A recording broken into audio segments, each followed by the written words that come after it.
اعوذ باللہ من الشیطان الرجیم بسم اللہ الرحمن الرحیم الحمد لأہلہ والصلاة لأہلہا اما بعد انتہائی واجب الاحترام قابل صد احترام بزرگان دین نوجوانان اہل سنت السلام علیکم ورحمۃ اللہ وبرکاتہ۔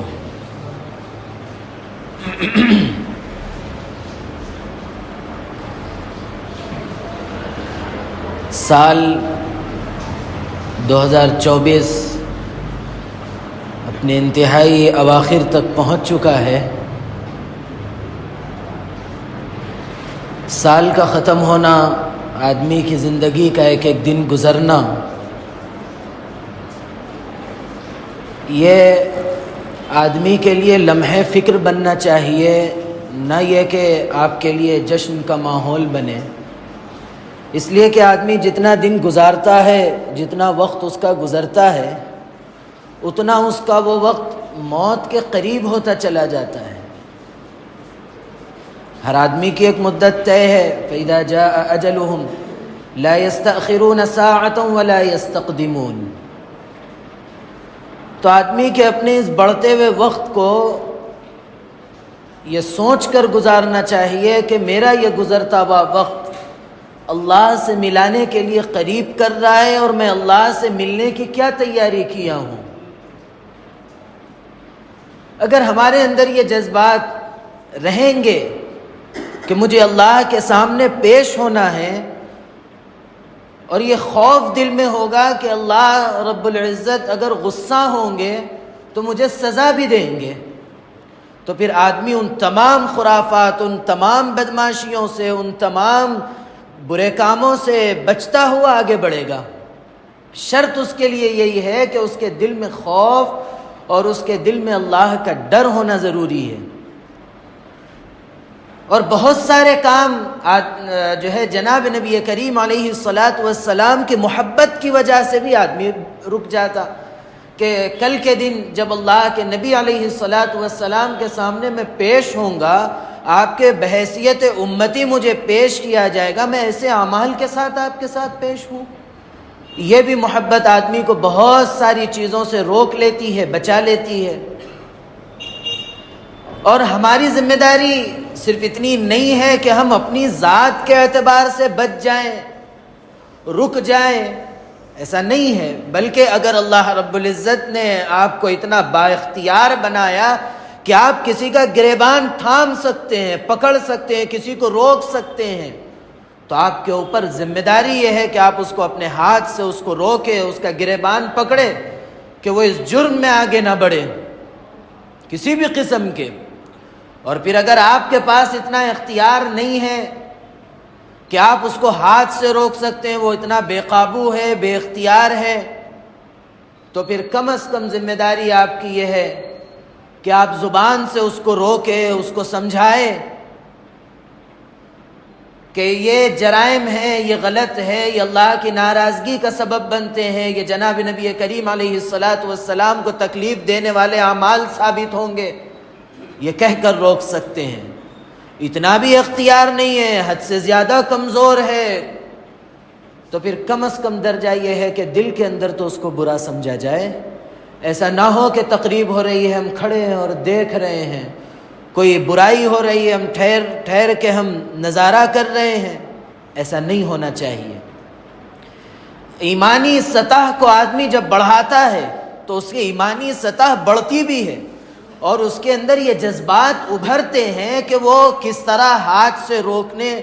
روک سکے، کس طرح وہ زبان سے بول سکے۔ یہ اس وقت یہ چیزیں انسان کے اندر پیدا ہوتی ہے جب انسان اپنے ایمانی سطح کو بڑھاتا ہے۔ اور ایمانی سطح بڑھتی کیسا ہے؟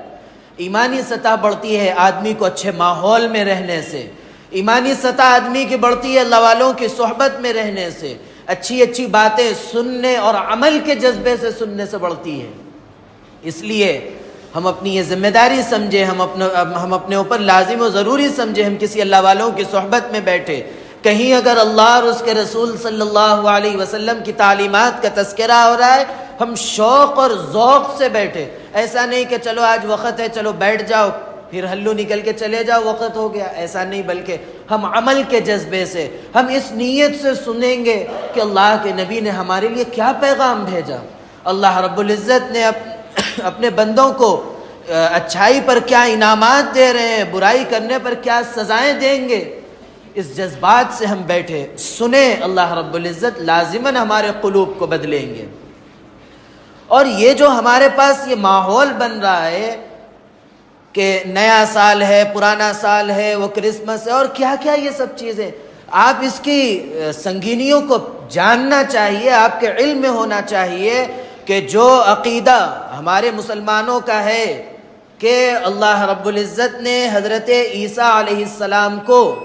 بغیر باپ کے پیدا کیا،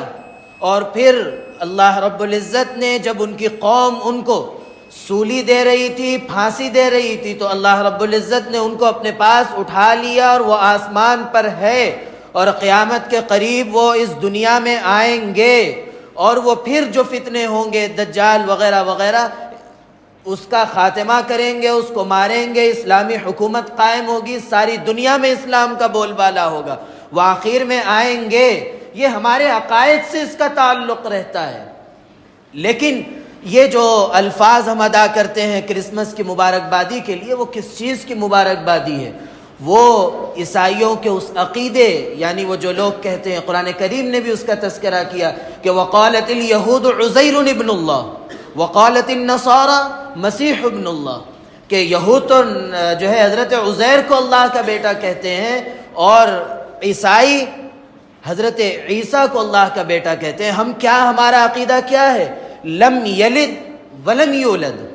کہ نہ اللہ سے کوئی پیدا ہوا ہے نہ اللہ کسی سے پیدا ہوا ہے۔ ہمارے اس بنیادی عقیدے کو، اللہ کی اس وحدانیت پر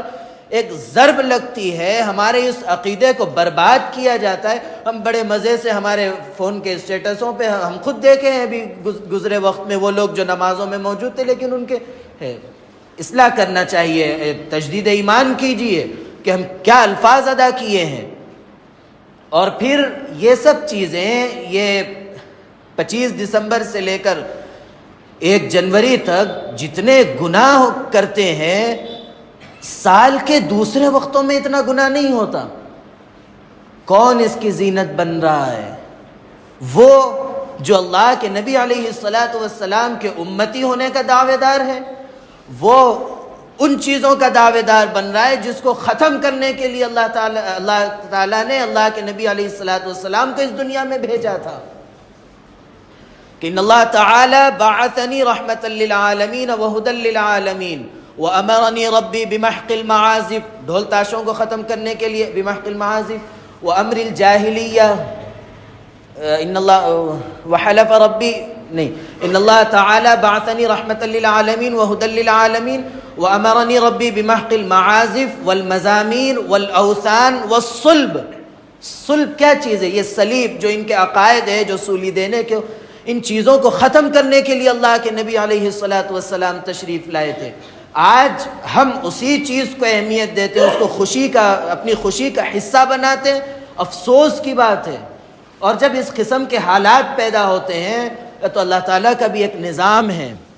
اللہ تعالیٰ ایسا کرتے ہیں کہ جب لوگ گناہوں میں ایک دوسرے کے ساتھ مل کر کرتے ہیں تو اللہ تعالیٰ ان گنہگاروں کے آپس میں محبتیں ڈال دیتے ہیں کہ وہ سب مل کر، وہ سب ایک جٹ ہو کر گناہ میں لگ جاتے ہیں، اور جب اللہ کا عذاب آتا ہے تو وہ خود عذاب میں مبتلا ہوتے ہی ہوتے ہیں، لیکن اس کے ساتھ ساتھ ان نیک اللہ والوں کو بھی اس کے اندر پھنسا دیتے ہیں، جو ان چیزوں سے بچتے تھے، جو اللہ کی عبادت میں لگے ہوئے رہتے تھے، جو ہمیشہ اللہ کو راضی کرنے کے لیے بیٹھے رہتے تھے، ان کو بھی یہ لوگ اس عذاب میں مبتلا کر لیتے ہیں۔ اسی لیے ہم سب کی یہ ذمہ داری ہے کہ ہم اس موقع پر اپنی آنے والی نسلوں کو، اپنے ساتھیوں کو، اپنے جاننے والوں کو، ہم جس کے بڑے ہیں ان بچوں کو، ان چھوٹوں کو ان چیزوں سے روکے، کہ آدمی یہ تصور کرے، آدمی یہ ذہن میں یہ چیز تھوڑی دیر کے لیے سوچے کہ اب مجھے کل اللہ سے ملاقات کرنا ہے، اور کل اللہ سے میں ملاقات، رات میں بدماشیوں میں، برائیوں میں، دوسروں کے طریقوں پر ان لوگوں کے طریقوں پر جو مسلمانوں کے بنیادی عقیدے، اسلام کے بنیادی عقیدوں پر جو ضرب لگا رہے ہیں، اس کو برباد کر رہے ہیں، ان کے عقیدوں پر عمل کرتے ہوئے، ان کی مشابہت کرتے ہوئے میں کوئی کام کر رہا ہوں، اور کرتے کرتے اگر میری روح نکل گئی اللہ کے پاس، میں چلا گیا، کس حال میں اللہ کے سامنے پیش ہو رہا ہوں، اس کو یاد رکھنا چاہیے۔ تو آدمی خود بخود اس کا ذہن اس سے رکتا ہے، بچتا ہے۔ آدمی یہ ہمیشہ تصور میں رکھے کہ اللہ کے نبی علیہ السلام بھی اپنی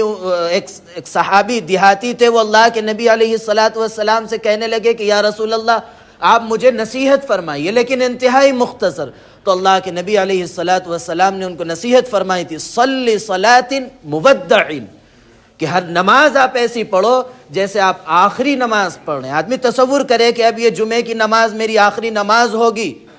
اللہ سب کی عمروں میں برکت عطا فرمائے، چھوٹوں کو اس لیے اللہ عمر میں برکت عطا فرمائے تاکہ بڑوں پر وہ